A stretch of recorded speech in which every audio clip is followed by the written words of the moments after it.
The NBA is filled with young talent. These days, players come into the league at 19 years old with unlimited potential. It's hard to tell which players will pan out and which ones won't. The All-Star game is a good indication for if a player is panning out though. In this video, I'm going to tell you why Cade Cunningham and Anthony Edwards will be All-Stars next year. First, Cade Cunningham. It's not a bold prediction. After all, he was just the #1 overall pick last year. Even still, I see him becoming an All-Star in just his sophomore season. Cade put up stellar box score numbers during his rookie year, 17 points with 5.5 assists and rebounds per game. Great, right? Well, most people point out his awful shooting splits, 42% from the field and 31% from 3. Cade was in the 28th percentile in true shooting. I know it's not easy, but I'd look past that. Cade is not a pure scorer, but Cade is an elite playmaker. Last year, Cade was in the 94th percentile in high-value assists and in the 85th percentile in scoring gravity.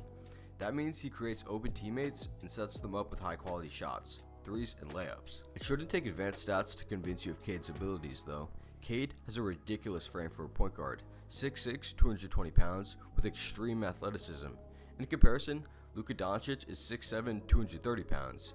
I'm not saying Cade is going to be Luka, but they do have very similar archetypes. Large point guards with elite playmaking abilities. So what could stop Cade from becoming an All-Star? Well, there's a number of factors. His shooting splits could be a concern, but he improved throughout this past season and he's still just 20 years old. I'm confident he'll be more efficient this year. Next is the loaded Eastern Conference. The East is already full of talented guards. Now it's adding a healthy Bradley Beal, healthy Kyrie Irving, and DeJounte Murray to the mix. But the biggest thing holding Cade back is his team. It's no secret that team success affects All-Star voting, and it's very possible that the Pistons could be at the bottom of the East again. Although they lost Jeremy Grant, they received Nerlens Noel and Alec Burks via trade, as well as adding Jaden Ivey and Jalen Duren through the draft.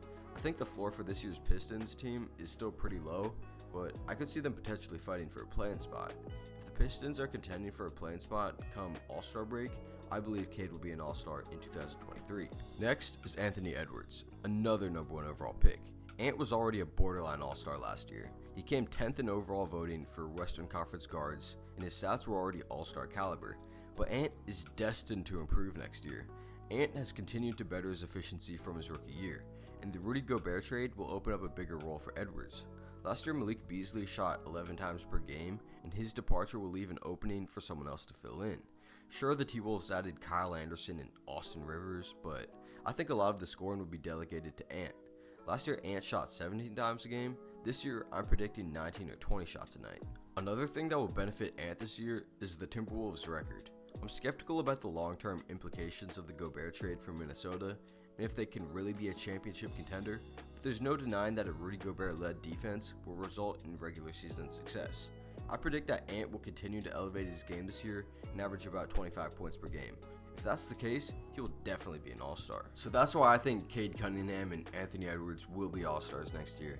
I had some other players in mind like Shea, Tyrese Maxey, and DeAndre Ayton, but I'm more confident with Cade and Ant. But who do you think will make their first All-Star team next year?